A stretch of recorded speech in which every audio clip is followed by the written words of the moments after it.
Hey guys, Jonathan here, I hope you're doing well.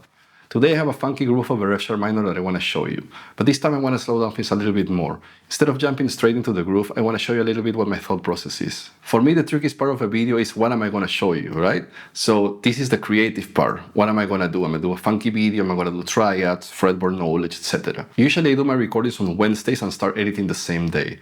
By Friday, almost the video is done. I just look at it a little bit more, and by Saturday, I'm gonna be uploading it to Patreon or my social medias. So like I said before, the trickiest part is actually coming with an idea. So let's talk a little bit about that. How do I come with an idea?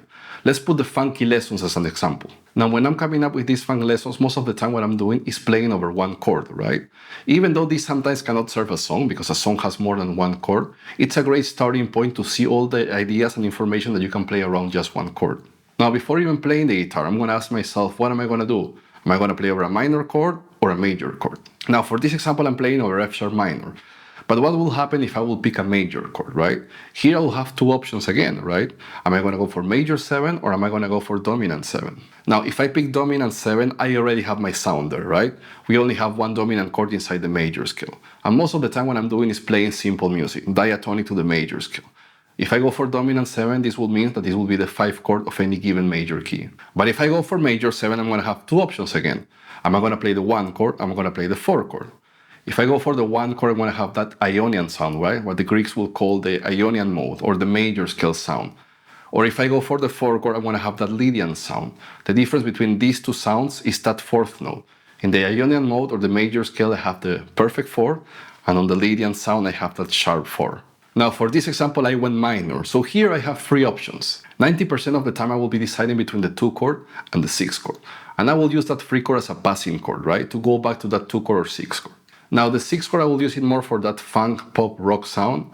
And that 2 chord, I'm going to use it more for like a bluesy jazz sound. So once I know what I'm going to play, the next step for me is going to be to look for a nice drum beat. I will usually have two options here too.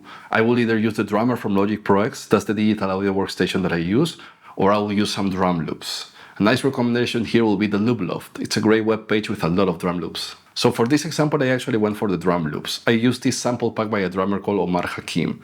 This guy has been playing around with the greats for a long time. I think in the 80s he was playing in Weather Report. He has also toured with Sting, David Bowie, Daft Punk, Celine Dion. The list goes on. So now I have my sound, I have my drums, I'm ready to come up with a guitar part. So the first thing I need to do is try to lock into that groove, right? Now let me put play to the drum beat so you actually hear what's going on with the drums by itself.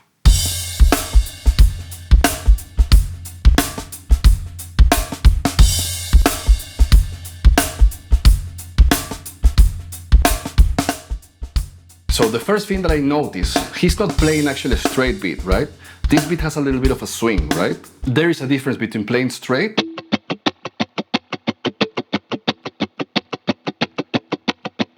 and playing with swing.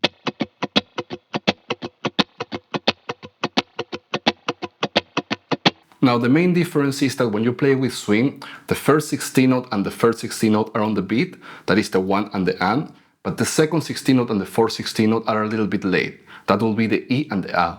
So now we got the drums. Let's try to find an idea of what we're gonna play, right? So for this example, I'm playing over F sharp minor, and like I say, I had two options. I could either go for the 6 chord or the 2 chord. In this case, I went for the 2 chord. I wanted to have that Dorian sound, that bluesy jazz kind of sound, right? So here's where I ask myself, in what key am I gonna be, right? And in this case, F sharp minor is gonna be the 2 chord in the key of E major. So now that we know that we're in the key of E major, but our tonal center is actually F sharp minor because we're going for that Dorian sound, here comes the hard work. We need to try to learn how to harmonize the E major scale all over the fretboard in all their inversions in different sets of strings. This is going to be the starting point of superimposing other chords inside the major scale over your tonal center, in this case F sharp minor. The way I see it is like soloing but with chords, right? Whenever you're taking a solo, you're not just playing the 3 notes or the 4 notes of the chord. You're minimum playing 5 notes if you're using the pentatonic scale, right? And 7 if you use the modes or the major scale. So of course, the first thing you want to do is try to harmonize the E major scale starting from the E chord, right? Let me give you an example on strings 1, 2, and 3. So if I start with this E major, second inversion, that's my 1 chord. My 2 chord is gonna be F sharp minor. My 3 chord is gonna be G sharp minor. 4 chord is gonna be A major. 5 chord is gonna be B major. 6 chord is gonna be C sharp minor. 7th chord is gonna be D sharp diminished, and I'm back on the 1 chord that is E major. Now, you don't always need to start from the 1 chord, right? Try to think about this. Grab any sets of strings and try to find the lowest chord that you can actually play inside the E major scale. For example, strings 2, 3, and 4, I have this A major. Now, this is going to be my starting chord. This doesn't mean that I'm in the key of A major. This means that I'm starting from the 4th chord in the key of E major, right? Because A major is the 4th chord in the key of E major. So I have A major, my 4th chord, then I have B major, my 5th chord, then I have C sharp minor, my 6th chord, then I have D sharp diminished, my 7th chord, E major, the 1 chord, F sharp minor, the 2 chord, G sharp minor, the 3 chord, and I'm back on A major, the 4th. So now this is the hard work. Try to get all the triads all over the fretboard in all sets of strings. So now we have the drums and we know what we're gonna play. It's time to actually try to lock to the groove, right? So here's where I bring another music theory concept, right? I'm playing over an F sharp minor 7th chord. I wanna try to find movement over that chord, but using simple triad shapes, right? So again, that concept that I showed you in my past lessons, anytime you have a minor 7th chord, in this case, F sharp minor, there's always going to be a major triad hidden in that chord. If I take that root away, that F sharp note, I'm going to have an A major triad here, right? This means that if I combine F sharp minor plus A major, I'm going to have the sound of F sharp minor 7. So for me, this is a great starting point. I'm going to go from F sharp minor to A major, right? And I want to try to find a groove here. The idea is to lock with the drummer before coming with a guitar part. So now we have the drums here. I want to try to scratch some 16 notes.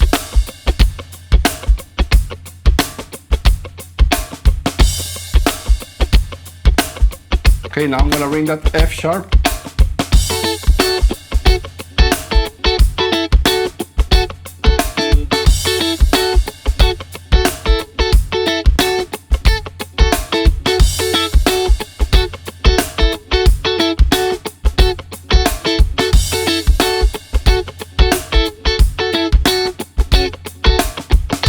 Now again, I'm doing that thing of playing live in my room while I'm actually recording the lesson, so my monitoring is not that good.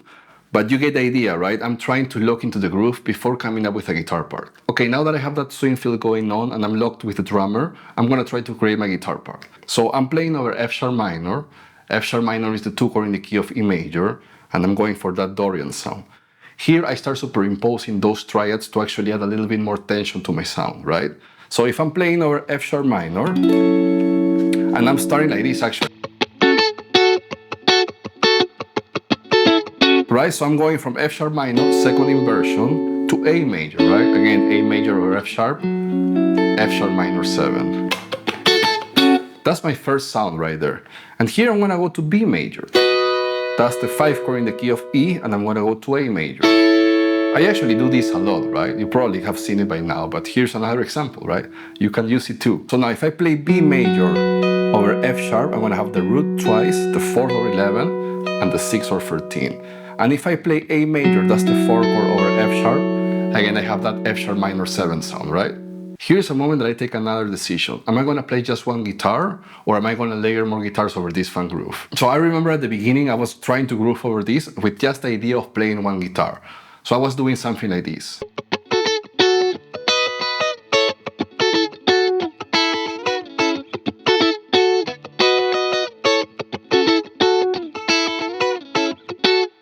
So I remember I started to play this and the groove started to feel good, right?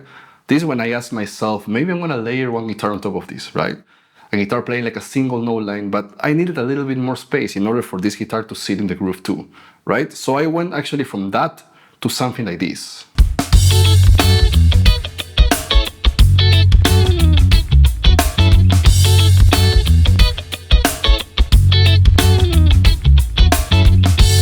So let me explain a little bit more what's going on here. I added 2 new chords right at the end, but it's just an inversion of B major and A major. So I have again F sharp minor, 2nd inversion, strings 2, 3, and 4, A major, 1st inversion, strings 2, 3, and 4, B major, 2nd inversion, 1, 2, and 3 to A major, 2nd inversion, right? And then I went back to F sharp minor, right? A major, but this time I slide from this A major 1st inversion, top 3 strings, to B major, and then back to A major, right? And again, it's just same information, different inversions, right? So at the end, I have just 3 chords here: F sharp minor, A major, and B major. So now that we have the chord information, the most important part is to pay attention to the rhythm, right? Compared to my initial groove, I'm playing way less notes, right? Because I want that second guitar to sit in the groove too.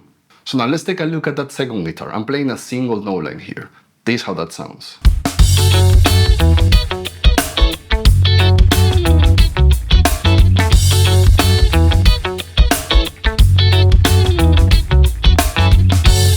So these notes in relationship with F sharp is going to be the root, the flat 7, and the minor 3rd. I'm just using 3 notes here.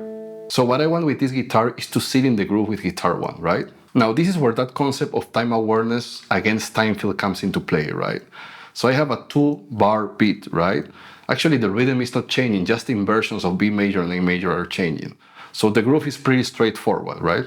It's a great tool to have if you can transcribe 16 notes, because apart from hearing the groove, you want to see it. So you can actually play in between. That's where the groove is, to play in between each other, right? So what I did, of course, was I played the guitar part, I wrote the 16 notes, and I was trying to find a guitar that fit in between those 16 notes of guitar 1. And I came with this simple idea: 3, 4, 1.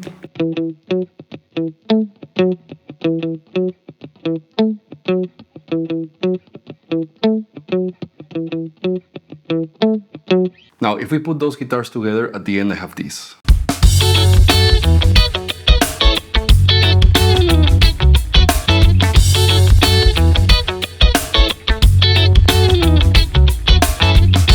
Alright guys, I hope you find those ideas useful. See you next time. Bye bye.